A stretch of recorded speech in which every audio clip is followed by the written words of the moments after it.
প্রথমেই আমি চলে এসেছি জাম কুড়াতে। এই দেখুন জাম জাম এই গাছের জামগুলো দেখুন বেশ ভালোই, আমাদের বেশ ভালোই লাগে খেতে জামগুলো। দেখুন ঝুড়িতে জাম রাখছি, কত জাম হয়েছে দেখুন। জামগুলো পেকে পড়ে পড়ে ফেটেও যায়, ভীষণ পাকা জামগুলো। আর সবজি তুলবো একটু পরে, দেখি। দেখুন কত জাম, কুড়োতে অনেক টাইম লাগবে। এই দেখুন জাম কুড়িয়েছি,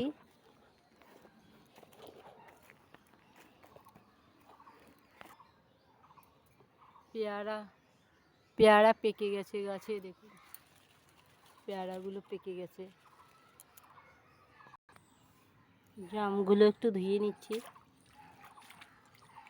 বেশি জাম কুড়াইনি, খাবার লোকে নেই, আমি একাই খাবো, তাই অল্প জাম কুড়িয়েছি। বাড়ির সবজি তো আমরা সবসময়ই খাই, পটল বেগুন ঝিঙে, কিন্তু এটা দেখাবো একটা অন্যরকম সবজি, সবাই হয়তো খায় না, কিন্তু দেখুন এটা খেতে এত এত ভালো লাগে বলার মতো না, ভীষণ ভালো লাগে। কচুর ফুল, ওই যে আরও আছে, ওটা তুলতে হবে। কচুর ফুলটা আনতে আনতে দেখুন কচু গাছটাই উঠে চলে এসছে। অবশ্যই কচু গাছগুলো আমি লাগিয়েছিলাম এখানে কয়েক বছর আগে, 3-4 বছর আগে। এই দেখুন কচুর ফুল, খেতে যদি জানে যে এটা কি করে খেতে হয়, তো খেতে এত ভালো লাগে বলার মতো না, ভীষণ ভালো লাগে, কিন্তু জানতে হবে যে কিভাবে খেতে হয়। ওই দেখুন আর একটা, এই কচু গাছগুলো অনেক বছর আগে আমি লাগিয়েছিলাম, কয়েক বছর আগে। এই দেখুন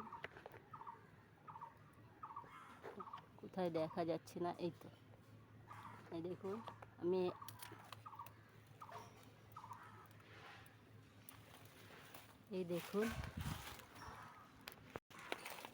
এই দেখুন এখানে প্রচুর কচু গাছ আছে, ফুলও ভর্তি, কিন্তু সব ফুল তো তুলতে পারবো না আমি, যেটুকানি পারি। এই দেখুন কাছে একটা পেয়ে গেছি, এই দেখুন একটা কচুর ফুল,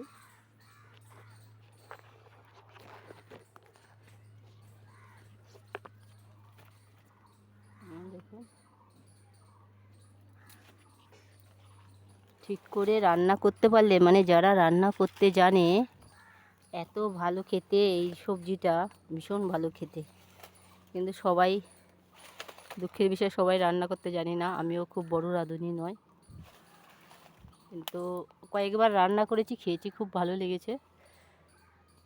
ওই যে আর একটা রয়েছে, ওই যে ওটাও পারবো।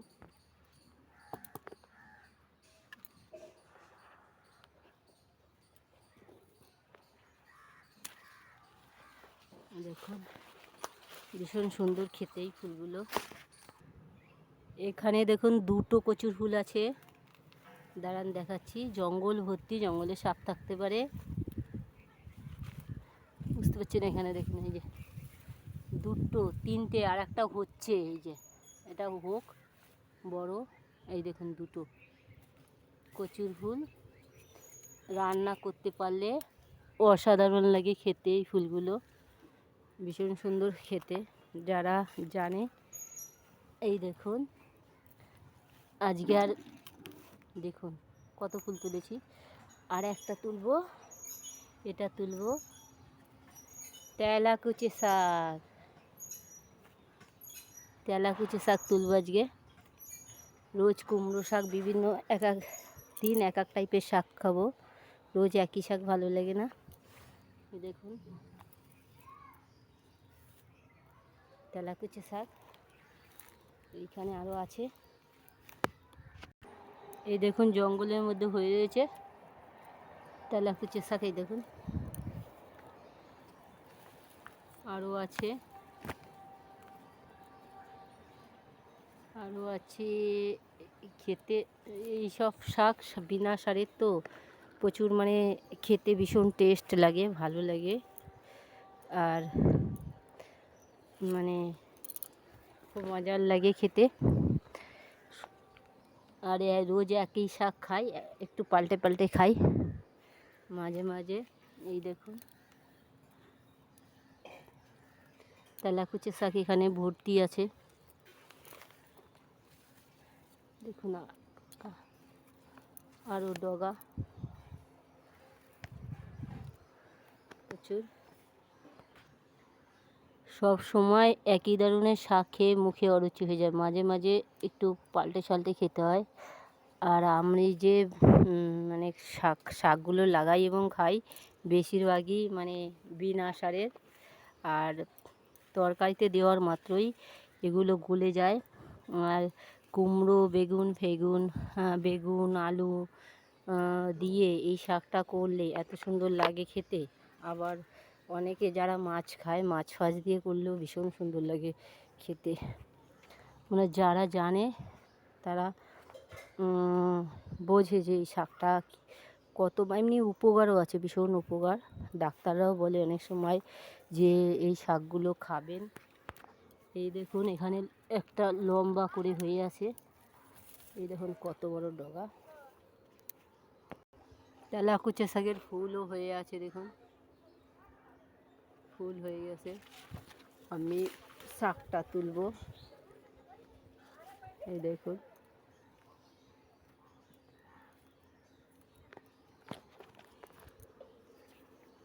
দেখুন অনেক শাকসবজি তুললাম। এখানে দেখুন প্রচুর তেলাকুচা শাক হয়ে রয়েছে।